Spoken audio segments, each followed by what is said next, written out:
বগুড়ার শাহজাহানপুরে গভীর রাতে মহাসড়কে ট্রাক চালকের বুকে পিস্তল ঠেকিয়ে টাকা ছিনতাইয়ের সময় পিস্তল, ম্যাগাজিন ও গুলিসহ এক আন্তজেলা ডাকাতকে গ্রেফতার করেছে পুলিশ। শনিবার দিবাগত রাত 12:30টার দিকে উপজেলার পার্তিখুর সাদিক পার্ক সংলগ্ন বগুড়া নাটোর সড়কে ডাকাতি পরিচালনা করার সময় ডাকাতকে গ্রেফতার করা হয়।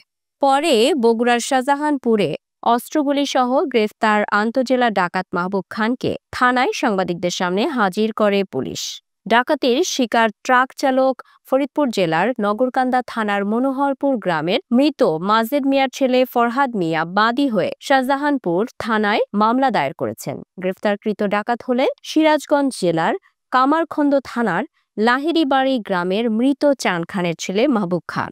এদিকে অস্ত্র ও গুলি জব্দের ঘটনায় শাহজাহানপুর থানার এসআই আবু জাররা বাদী হয়ে অস্ত্র আইনে আরেকটি মামলা দায়ের করেছেন। থানার ভারপ্রাপ্ত কর্মকর্তা ওসি শফিকুল ইসলাম জানান, টহল টিম ছিল। এই টহল টিমের সামনে তারা ডাকাতি করার সময়, দস্যুতা করার সময় টহল টিমের সামনে পড়ে যায় এবং এই টহল টিমের সদস্যরা জীবনের ঝুঁকি নিয়ে তাকে অ্যারেস্ট করে।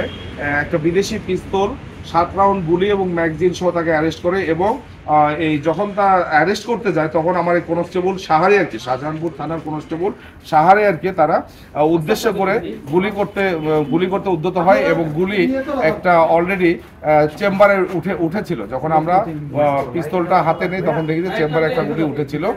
মেনলি তারা 3 জন মোটরসাইকেলে করে সিরাজগঞ্জ থেকে এসে আমাদের এই আশেকপুর ইউনিয়নের পার্থিকুর গ্রামের সাদিক পার্কের 50 গজ উত্তরে এখানে রংপুর মিঠাপুকুর থেকে মুরগির খাদ্য বোঝায় 2টা ট্রাক, এরা যাচ্ছিল টেকেরহাট, ফরিদপুর জেলার টেকেরহাট নামক স্থানে। তো এখানে তাদের একটা গাড়ির চাকা পাংচার হয়ে গেলে রাস্তার পাশে তারা ট্রাক দুটো সাইড করে এবং এই চাকা পাংচার সারানোর জন্য তারা চেষ্টা করতেছিল।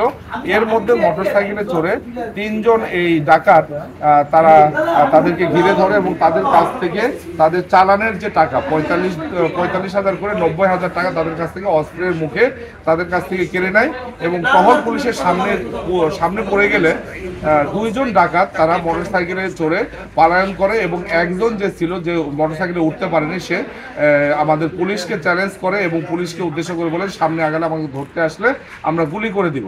তো জীবনের ঝুঁকি নিয়ে আমার পুলিশ সদস্য, সাথে গাড়ির ড্রাইভার, হেল্পার তারা ছিল, তারা সবাই মিলে অনেক কষ্ট করে এই ডাকাতকে 7 রাউন্ড গুলি সহ একটি ম্যাগজিন এবং একটা বিদেশি পিস্তল উদ্ধার করে পরবর্তীতে থানায় নিয়ে এসে এই ট্রাক ড্রাইভার একজন বাদী হয়ে একটা মামলা দায়ের করে সেই সংক্রান্তে দস্যুতার ঘটনায় 394 ধারা একটা মামলা রুজু হয় এবং অস্ত্র আইনে তাদের কাছ থেকে যেহেতু একটা বিদেশি পিস্তল এবং অস্ত্র ম্যাগজিন পাওয়া গেছে, গুলি পাওয়া গেছে, সেই সংক্রান্তে আরেকটি মামলা অস্ত্র আইনে রুজু করা হয়। এই ঘটনায় জড়িত যে 2 জন পালিয়ে গেছে তাদেরকে গ্রেফতারের জন্য আমরা চেষ্টা করতেছি।